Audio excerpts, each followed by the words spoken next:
Muito bem, chegamos no item 8.1, controle operacional nessa jornada da ISO 45001 em poucas palavras. É praticamente um curso de interpretação gratuito que eu estou dando aqui para você.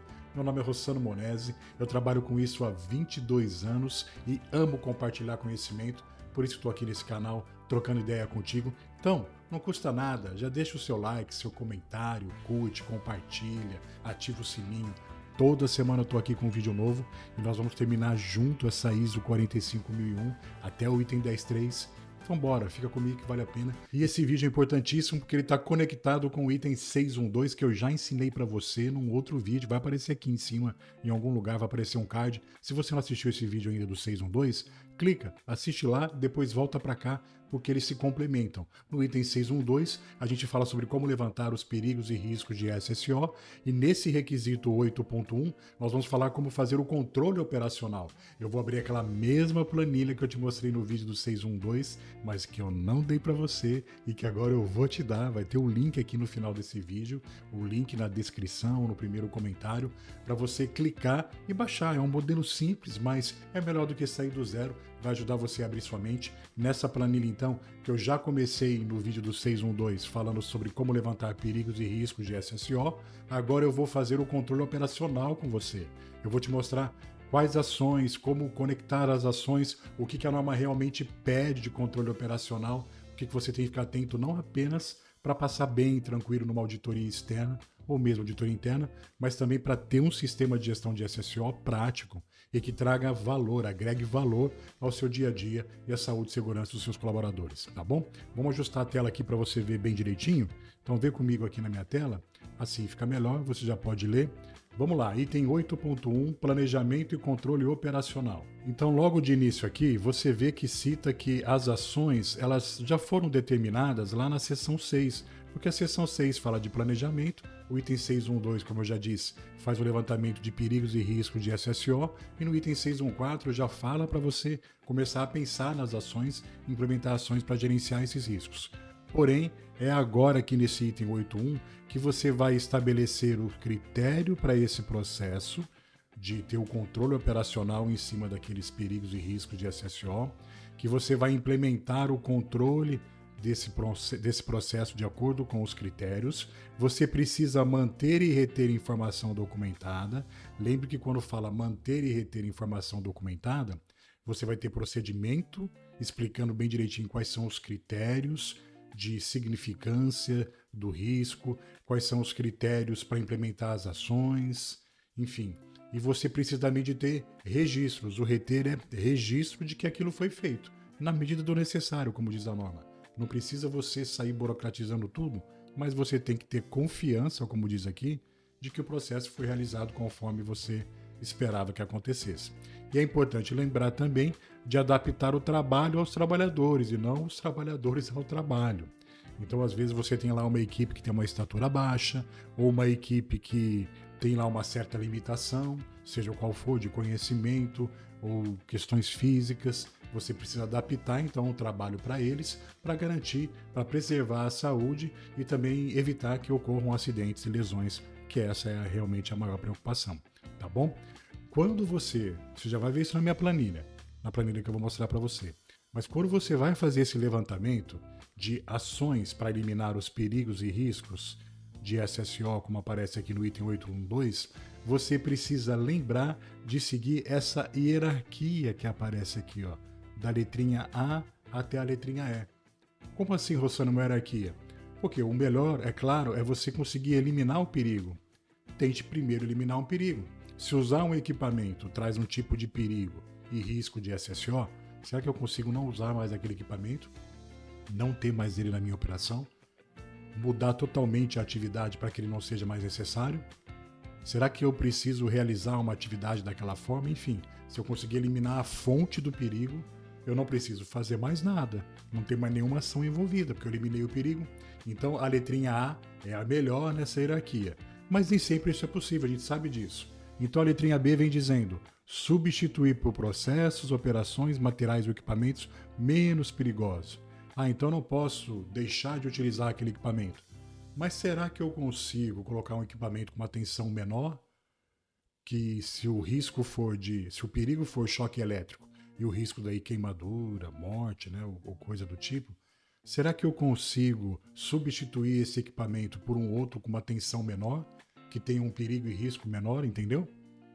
Talvez você possa, por exemplo, substituir um produto, dependendo da atividade.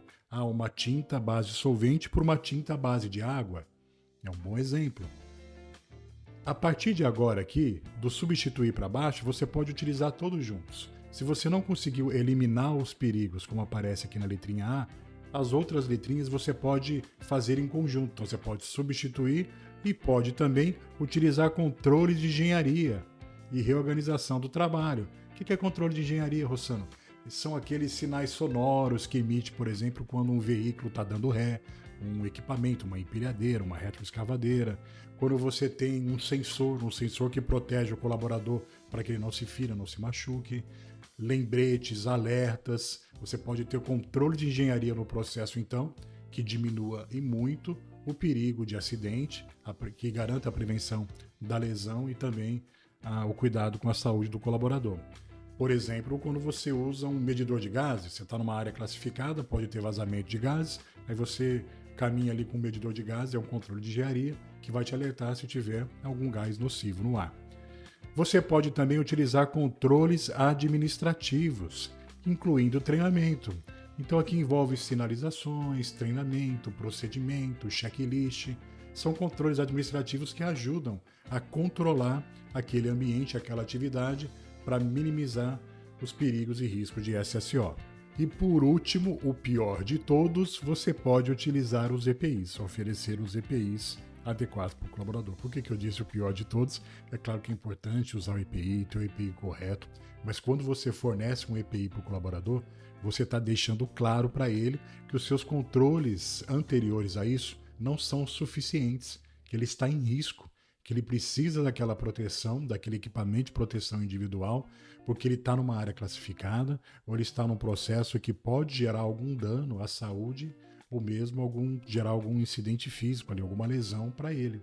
Então o EPI é o menos adequado nesse sentido. Se você tivesse uma área toda segura, um processo todo seguro, o colaborador não precisaria de EPI. Mas é claro que EPI é importante sim.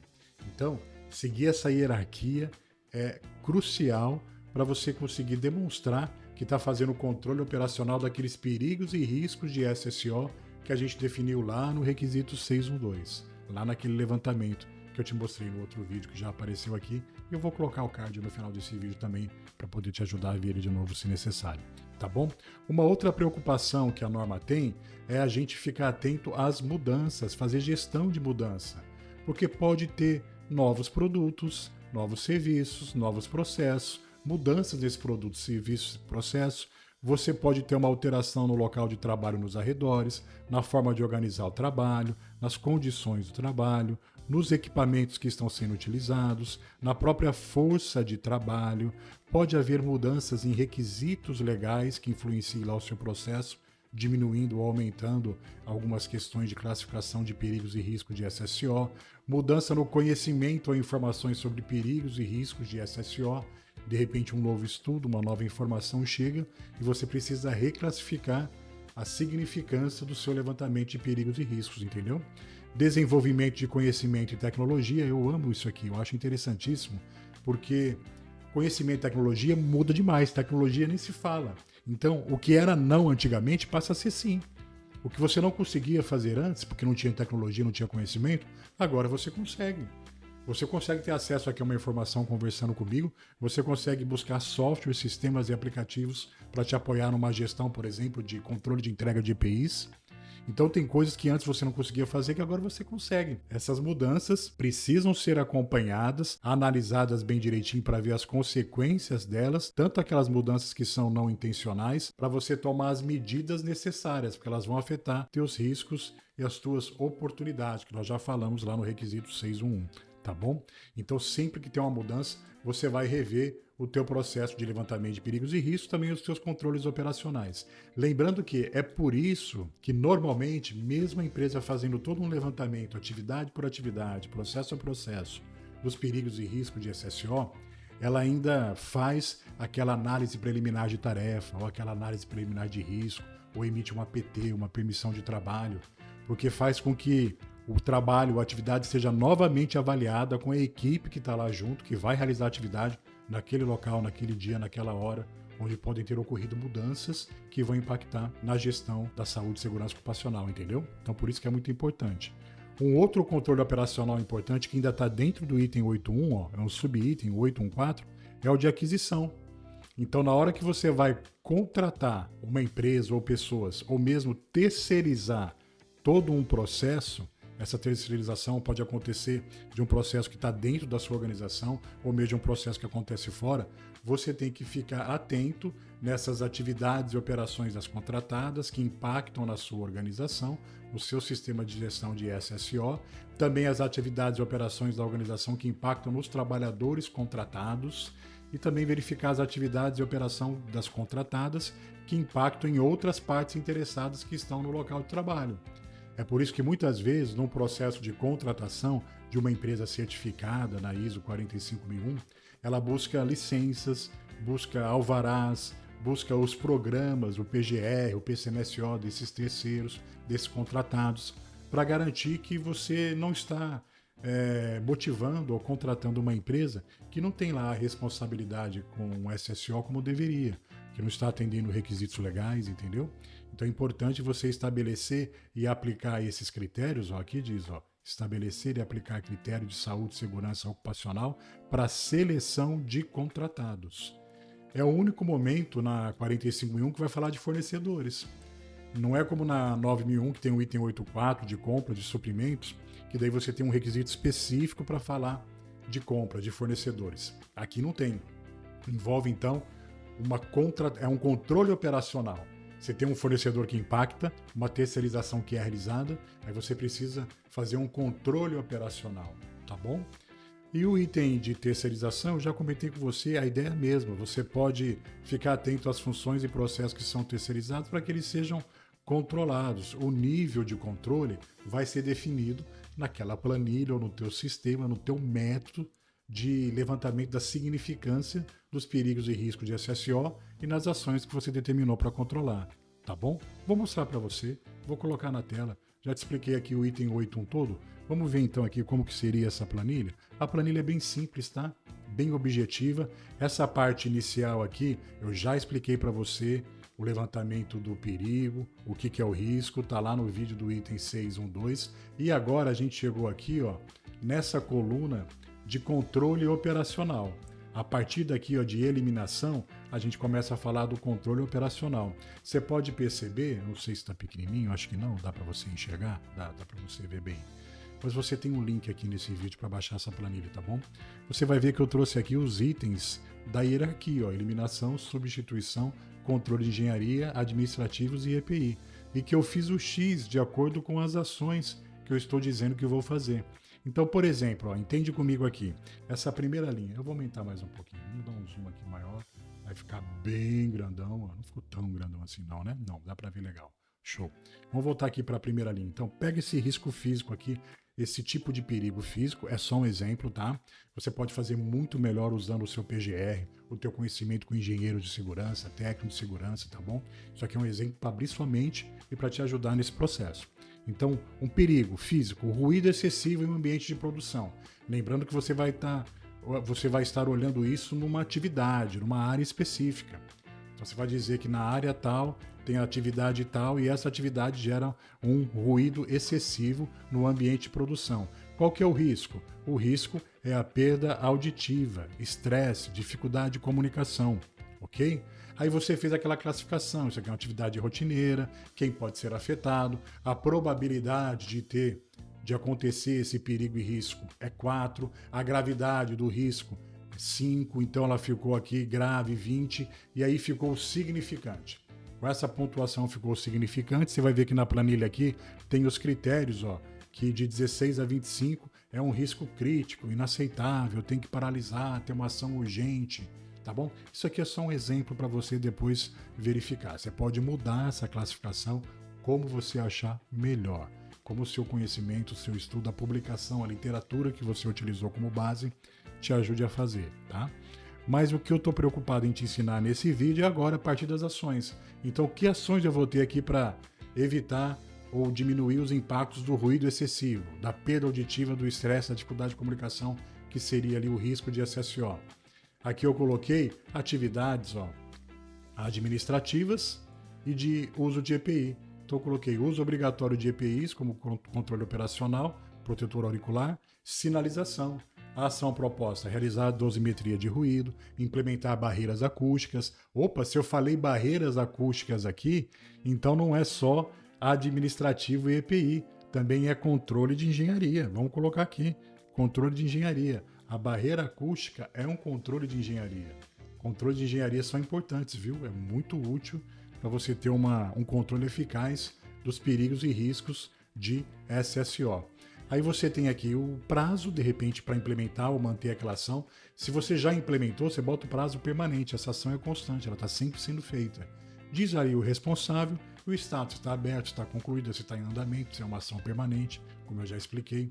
Então percebeu o que você falou ali de perigo e risco de SSO, você trouxe agora aqui uma ação para isso. Qual que era essa outra linha aqui? Era um risco químico, um tipo de perigo, químico. Aqui eu coloquei exposição a produtos de limpeza corrosivos sem proteção, seria um perigo. Qual que é o risco? Queimaduras na pele, irritação respiratória, intoxicação. Fiz toda a classificação e chegou aqui, eu coloquei controles administrativos e EPI. Ficha de informação de segurança, FISP, que agora já até mudou o nome, né? Tem que atualizar isso aqui depois.